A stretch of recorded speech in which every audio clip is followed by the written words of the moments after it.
കേവല ഭൂരിപക്ഷത്തിന് ബി.ജെ.പിക്ക് 32 സീറ്റിന്റെ കുറവ്. 2019 303 സീറ്റിൽ നിന്ന് 240ലേക്ക് ബി.ജെ.പി വീണപ്പോൾ ഒറ്റയടിക്ക് കുറഞ്ഞത് 63 സീറ്റ്. 240 സീറ്റിൽ ഒതുങ്ങിയ ബി.ജെ.പി ഈ സീറ്റ് നഷ്ടത്തിന് കൊടുക്കേണ്ടി വരുന്നത് വലിയ വില. തെരഞ്ഞെടുപ്പ് പ്രചാരണത്തിലുടനീളം പ്രധാനമന്ത്രി പറഞ്ഞ ഒരു വിഷയമായിരുന്നു സുസ്ഥിര ഭരണം. ഇന്ത്യ മുന്നണി അധികാരത്തിൽ വന്നാൽ 5 വർഷം 5 പ്രധാനമന്ത്രിമാർ ഭരിക്കുമെന്ന് പുച്ഛത്തോടെ നരേന്ദ്രമോദി ആവർത്തിച്ചു.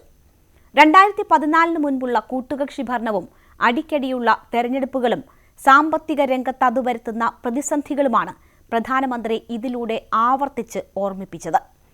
2014 മുൻപ് വരെ ശക്തമായ ഒരു സർക്കാർ രൂപീകരിക്കുന്നതിനുള്ള മാൻഡേറ്റായി ഇപ്പോൾ ബി.ജെ.പിക്കും എൻ.ഡി.എക്കുമുള്ള സീറ്റ് കണക്കാക്കിയിരുന്നുവെങ്കിൽ ആ കാഴ്ചപ്പാടിന് മാറ്റം വരുത്തിയത് 10 വർഷം നീണ്ട മോദി ഭരണമാണ്.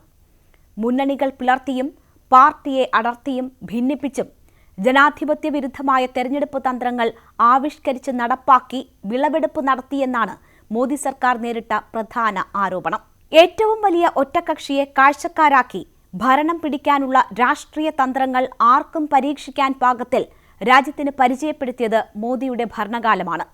ഘടകകക്ഷികളുടെ സഹായത്താൽ സർക്കാർ രൂപീകരിക്കുമ്പോൾ മോദി അഭിമുഖീകരിക്കുന്ന പ്രധാന പ്രശ്നവും ഇതുതന്നെയാകും. ഘടകകക്ഷികൾ പിന്തുണ പിൻവലിച്ചാൽ സർക്കാർ താഴെ വീഴുമെന്ന ഭയമില്ലാതെ ഒരു ദിവസം പോലും ഭരണം നടത്താൻ മോദിക്കാകില്ല. സർക്കാർ രൂപീകരണം മുതൽ വിധേയപ്പെടൽ വേണ്ടിവരും. പ്രധാന വകുപ്പുകളും സ്ഥാനങ്ങളും ഘടകകക്ഷികൾക്ക് വിട്ടുകൊടുക്കേണ്ടി വരും.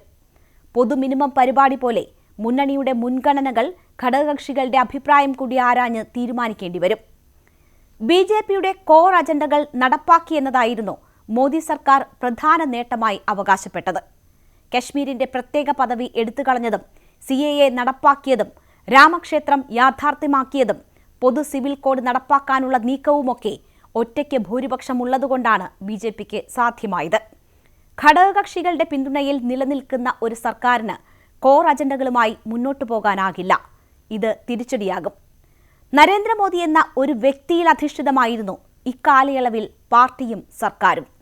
എല്ലാ തീരുമാനങ്ങളും മോദിയുടേത് മാത്രമായിരുന്നു. ഏക വ്യക്തി കേന്ദ്രീകൃതമായിരുന്ന ഭരണ സംവിധാനം ഘടകകക്ഷികളുടെ അഭിപ്രായങ്ങൾക്കും നയങ്ങൾക്കും പിടിവാശികൾക്കും വഴങ്ങേണ്ടി വരും.